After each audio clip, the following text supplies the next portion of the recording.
अगर ये एनटीए ने एक्सेप्ट कर लिया है कि ग्रेस मार्क्स को दिए गए और उनको वापस रीचांस दिया जा रहा है, तो सिर्फ इन्हीं को क्यों रीचांस दिया जा रहा है? उन बच्चों को भी रीचांस देना चाहिए जिन्होंने कंप्लेन सिर्फ लोकल अथॉरिटी को करी थी। गाँव का बच्चा कैसे हाई कोर्ट में जाके रेट फाइल कर सकता है? उनकी अगर काबिलियत नहीं है या उनके पास आर्थिक दृष्टिकोण इतना सुदृढ़ नहीं है, जिसकी वजह से रैंक सबसे ज़्यादा इन्फ्लेट हुई हैं, वो आप समझें कि वो चीटिंग की वजह से या लीकेज की वजह से हुई है, वरना इतना इन्फ्लेशन होना संभव नहीं है। ये मुद्दा 24 लाख उन बच्चों का है जिन्होंने साल 2-3 साल तक लगातार खुद को कमरे में बंद रखकर पढ़ाई करी है। हमारे 3 मेजर मुद्दे हैं। एक तो लीकेज को लेकर है और ग्रेस रूल्स को लेकर था। हमारी उसमें मेजरली 2 बात हमने बोली है कि ग्रेस जिनको मिला है उनको किस बेसिस पे मिला, तो उसको तो वो कल वर्डिक्ट आ चुका है, वो अब कोई मुद्दा नहीं रहा है। दो जो मेजर मुद्दे हैं कि अगर ये एनटीए ने एक्सेप्ट कर लिया है कि ग्रेस मार्क्स को दिए गए और उनको वापस रीचांस दिया जा रहा है, तो सिर्फ इन्हीं को क्यों रीचांस दिया जा रहा है? उन बच्चों को भी रीचांस देना चाहिए जिन्होंने कंप्लेन सिर्फ लोकल अथॉरिटी को करी थी। उन सभी सेंटर्स पे भी गड़बड़ी हुई थी। जिन्होंने हाई कोर्ट में जाके अगर रेट फाइल करी उनको चांस दे दिया गया, जिन्होंने लोकल कंप्लेन गई। गाँव का बच्चा कैसे हाई कोर्ट में जाके रेट फाइल कर सकता है? उनकी अगर काबिलियत नहीं है या उनके पास आर्थिक दृष्टिकोण इतना सुदृढ़ नहीं है, तो कैसे उसको कर पाएंगे? तो इस बात को मेरे हिसाब से अगली दलील में सुप्रीम कोर्ट मान भी लेगा और समझ भी लेगा। तो अब एनटीए को विंडो खोलनी चाहिए 2 घंटे या 2 दिन की, कि भाई जिन जिन सेंटर्स पे गड़बड़ी हुई है वहाँ पे वो कंप्लेन डालें, बच्चे कंप्लेन डालें और उसको वेरीफाई कर उन सभी बच्चों को रीनीट के लिए दोबारा ये काम करना चाहिए। ऐसा हमारा व्यक्तिगत मत है। दूसरा मेजर मुद्दा जिसकी वजह से रैंक सबसे ज़्यादा इन्फ्लेट हुई हैं, वो आप समझें कि वो चीटिंग की वजह से या लीकेज की वजह से हुई है, वरना इतना इन्फ्लेशन होना संभव नहीं है।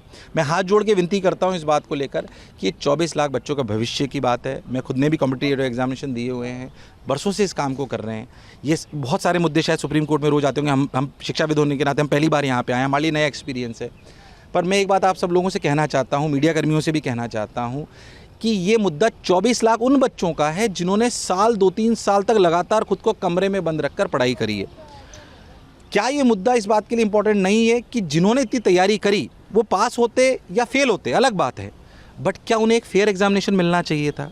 मैं सिर्फ एक शिक्षाविद के नाते ये कहना चाहता हूँ, वरना हमारी कॉम्पिटिटिव एग्जामिनेशन की प्रणाली पर अगर क्वेश्चन मार्क उठ गया तो जो देश में इतने अच्छे इंजीनियर्स और डॉक्टर्स मिल रहे हैं वो इसलिए मिल रहे हैं क्योंकि हमारा ट्रस्ट है उन एग्जामिनेशन पर, तभी ज़्यादा से ज़्यादा लोग उनको अटेम्प्ट करते हैं। और जब ज़्यादा से ज़्यादा लोग सर अटेम्प्ट करते हैं तो सही में एक अच्छे डॉक्टर्स और अच्छे इंजीनियर्स हमें मिलते हैं। इस बात को हमें समझना पड़ेगा। सर, सुप्रीम कोर्ट में बहुत सारे पिटीशन लगे हैं। आज एक पिटीशन में सीबीआई इन्वेस्टिगेशन भी कहा गया था। सर, आप बता सकते जो पिटीशन लगे हुए हैं और आपके जो पिटीशन में हियरिंग होने वाली है, इसको लेकर क्या है? देखिए, मैं आपको फिर बताऊं, मैं कोई लॉयर नहीं हूं या कोई पुलिस से नहीं आता हूं, सिंपल शिक्षाविद हूं। हाँ, IIT से मैं भी ग्रेजुएटेड हूं। इस काम को हम पहली बार कर रहे हैं, मतलब कैसे लड़ाई लड़ी जाती है वी रियली डोंट नो। शायद आपके लिए नॉर्मल काम है कि सीबीआई जाना चाहिए कि कहाँ जाने, हम नहीं समझते इस बात को ज़्यादा।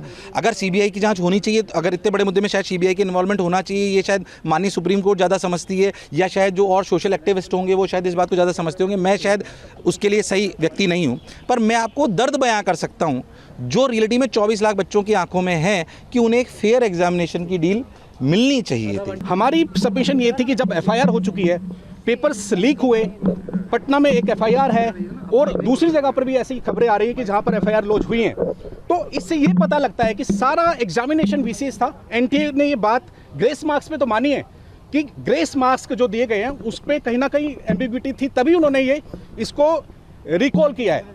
लेकिन मैंने आज अभी कोर्ट में ये आर्ग्यू किया, जज साहब को बताया कि जब ग्रेस मार्क्स दिए वो पब्लिक डोमेन में कहीं पर भी ऐसा नहीं है कि पब्लिक डोमेन में किस बच्चे को कितने मार्क्स दिए, किसको कितने ग्रेस मार्क्स आए हैं। तब कोर्ट की तरफ से अभी कोर्ट के अंदर जो एनटीए ने किया है सिर्फ एनटीए की सबमिशंस हैं और उन्होंने ही अपनी तरफ से कोर्ट में सबमिशन दिए हैं कि जिसको ग्रेस मार्क्स दिए हैं वो दोबारा एग्जाम में अपीयर हो सकते हैं और 30 तारीख को रिजल्ट आएगा। लेकिन अभी कोर्ट की तरफ से कोई ऐसी डायरेक्शंस तो नहीं है। लेकिन मेरी सबमिशंस रिक्वेस्ट कोर्ट से ये थी कि जिस भी कैंडिडेट को, जिस भी बच्चे को ग्रेस मार्क्स दिए ऐसा कुछ पब्लिक डोमेन में नहीं है। तो कोर्ट का यही ऑब्जर्वेशन था कि अभी आप एनटीए का रिप्लाई आना है, एनटीए के रिप्लाई आने के बाद में जो हमारी सबमिशंस हैं और इस केस को दोबारा से मेरिट्स पे जो 8 जुलाई को सुना जाएगा ये होगा। लेकिन जिस तरह से इस केस में हमारे पास मटेरियल्स हैं, एफआईआर हैं और दूसरे एविडेंस हैं जिसमें पेपर लीक हुए हैं, एफआईआर्स हैं, इन्वेस्टिगेशंस चल रही हैं, ये साफ साबित होता है हमारी तरफ से जो हमारे पास मटेरियल है कि इस पूरे एग्जाम को सेट असाइड करना चाहिए, रिकॉल करना चाहिए और ये दोबारा एग्जाम होना चाहिए। 44 से 50 तक उन्होंने एक साथ ही मैटर को कॉल किया था और हमारा 50 नंबर था आइटम नंबर। सो हमारी मेन 2 प्रेयर थी कि जो इंटायर रिजल्ट है वो सेट असाइड हो और मैटर जो है ये हैंड ओवर किया जाए एसआईटी को फॉर द इन्वेस्टिगेशन। एंड आप लोगों ने कल की न्यूज़ में देखा होगा कि बार बार न्यूज़ आ रही थी कि 156 स्टूडेंट्स का 23 जून को कंडक्ट होगा, एनटीए का एनटीए वापस एग्ज़ाम कंडक्ट कराएगी, जिसका रिजल्ट आ जाएगा 30 जून को। तो वो कोई कोर्ट ने डायरेक्शन नहीं दिया है, दैट वाज द प्रपोजल जो एनटीए ने कोर्ट में जाकर बोला है, but there is no direction given by the court कि आप इन बच्चों का रीनीट करा के रिजल्ट डिक्लेयर करें। और इससे कोई सोल्यूशन भी नहीं होने वाला है। आप 1500 बच्चों का वापस से रीनीट ले लें, उसको 23 लाख बच्चों का उसमें उसको जस्टिस नहीं मिलने वाला। वो बच्चे नहीं, 23 लाख फैमिली सफ़र कर रही हैं। तो एक छोटा मुद्दा नहीं है, छोटा मैटर नहीं है। इस मैटर में एक अच्छा, मैं बोलूँगी एक अच्छा जजमेंट आए, जिससे भारत के बच्चों को ना ही नीट, आप क्लैट ले लीजिए, जी ले लीजिए, जितने भी कॉम्पिटिटिव एग्ज़ाम्स हैं, एक फेथ क्रिएट होगा कि आज हमारे देश में फेयर तरीके से एग्जामिनेशन हो रही है। और ये बहुत छोटे बच्चे 17-18 साल के हैं, अगर वो आज इस सफ़र करेंगे तो फ्यूचर में कहीं ना कहीं उनका एग्जामिनेशन हो या उनके आगे जो लाइफ है उस पर भी काफ़ी इम्पैक्ट करेगा। तो इसलिए वी आर फाइटिंग, और वही मैं बोलूँगी कि होप फॉर द बेस्ट। उम्मीद है कि कुछ अच्छा जजमेंट आएगा 8 जुलाई को और चीज़ें अच्छी होंगी सभी बच्चों के लिए, सभी फैमिलीज़ के लिए। एंड बच्चों को मैं यही बोलूँगी, मेरा एक और मैसेज है कि जितने भी बच्चे हैं जो परेशान एग्ज़ाम के लिए, अपनी पढ़ाई कंटिन्यू आप रखें और थोड़ा सा मोटिवेट रहें, पॉजिटिव रहें, और उसी जोश के साथ जैसे आप पढ़ाई कर रहे थे उसी जोश के साथ आप आगे भी पढ़ाई करें। जैसे कि चारों तरफ से ये अफवाहें फैली जा रही हैं कि नेट एनटीए ने पूर्ण रूप से धांधलेबाजी की है। बहुत सारे बच्चों के साथ उन्होंने बहुत ज़्यादा धांधली की है। जैसे कि आप मार्क्स कोड की बात करें, ठीक है, उनकी ओमार शीट की बात करें, अभी भी जो एनटीए ने 1500 बच्चों का जो डाटा डिक्लेयर किया है, दैट इज़ टोटली फेक।